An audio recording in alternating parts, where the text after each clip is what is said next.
شکریہ ادا کرتے ہیں اپنے میّر صاحب، سرپرست صاحب اور دیگر ارکان مدرسہ اپنا قیمتی ٹائم اس دھوپ میں تپش میں دیا ہے، لیکن یہ تھوڑی دیر ہمارا رہنا کوئی کمال نہیں ہے۔ کمال تو ان ویر سپوتوں کا ہے کہ جنہوں نے نہ دھن دیکھا نہ من دیکھا، نہ دولت دیکھی نہ ثروت دیکھی، کچھ نہیں دیکھا۔ جب وطن کی آزادی کی بات آئی ہے تو یاد کیجئے کہ جلیانوالہ باغ میں خون کی نہر بہہ رہی تھی۔ یہ کس کا خون تھا؟ کسی جانور کا خون نہیں۔ یہ کس کا خون تھا؟ کسی اور دوسرے حیوان کا خون نہیں، کہ کسی ماں کے جگر کے ٹکڑوں کا خون تھا، جنہوں نے اپنے بیٹے کو بہا دیا۔ جاؤ، جان چلی جائے مگر دیش کی آبرو نہیں جائے۔ کتنے بڑے، اب کئی ہزار لوگوں نے سینہ تان کر انگریزوں نے کہا تھا، اے انگریز، اے جھوٹے گورے، دیکھ ہمارا سینہ تمہاری گولی کا سامنا کرنے جا رہے ہیں۔ دیکھ ہمارے سامنے کیا ہے، ہمارے سامنے تیرے سامنے میرا سینہ ہے، جتنی گولیاں چلانا ہے چلا لے، مگر یہ دیش ہمارا تھا اور ہمیشہ ہمارا رہے گا۔ یہ معاملہ تھا ہمارا، اور سلام ہے ان ماؤں کو، قربان ان ماؤں پر۔ آج تک آپ نے یہ نہیں سنا ہوگا، سلام ان ماؤں پر کہ جس میں گھر میں گھس کر ماں کے پیٹ پہ حمل سے میری مائیں تھی۔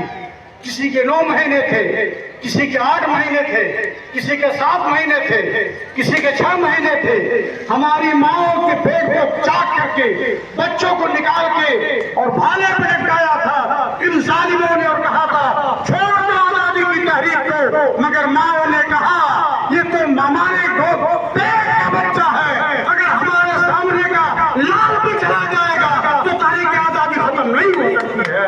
ان ماؤں کو سلام جن ماؤں نے میرٹھ کی دھرتی پہ کھلیان جنگل مقابلہ کیا تھا، ان ماؤں کو یاد کیجیے، رضیہ سلطانہ کو یاد کیجیے۔ کون ہے یہ عورتیں؟ کون ہے جن کے پاس قوت تو تھی؟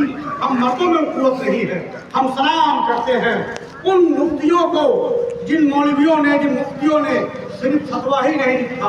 اللہ ذرا اندازہ لگائیے، مفتی کفایت اللہ کافی بہت بڑے عالم تھے، بہت بڑے عالم تھے۔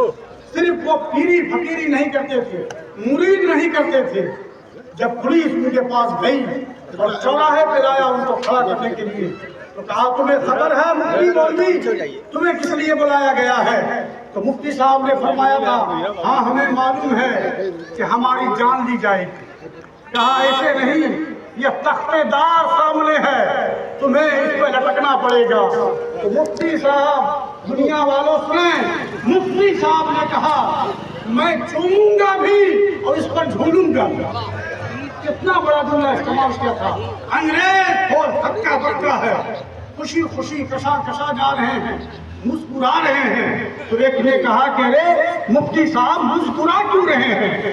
کہا اس لیے مسکرا رہا ہوں کہ اپنے گھر میں مرتا تو مٹ جاتا، اپنی چارپائی پہ جاتا تو مٹ جاتا، آج دیش کے لیے وہاں جا رہا ہوں کہ جب تک دنیا رہے گی میرا بھی نام زندہ رہے گا، میری ماں باپ کا بھی نام زندہ رہے گا۔ تو کون تھے؟ یہی محمد پیش کیا ہے، تب یہ ملک ہمارا آزاد ہوا ہے۔ دنیا کیا کہتی ہے ہمیں اس سے مطلب نہیں ہے، یہ وطن ہمارا کل بھی تھا، آج بھی ہے، ہمیشہ رہے گا۔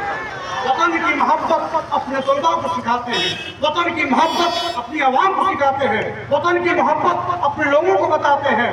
دنیا ہمیں غدار کہے، ہمیں اس سے کیا مطلب؟ ہمیں تو اس کی مٹی سے پیار ہے کہ زندہ ہے تب بھی یہی گھومتے ہیں، مرنے کے بعد بھی اسی میں ہم چلے جائیں گے۔ ہمارا شیوا اور طریقہ ہے۔ اس لیے دوستو، طلباء، ہمارے جو مہمان آئے ہیں، آج پوری دنیا سن لے ہماری بات کو۔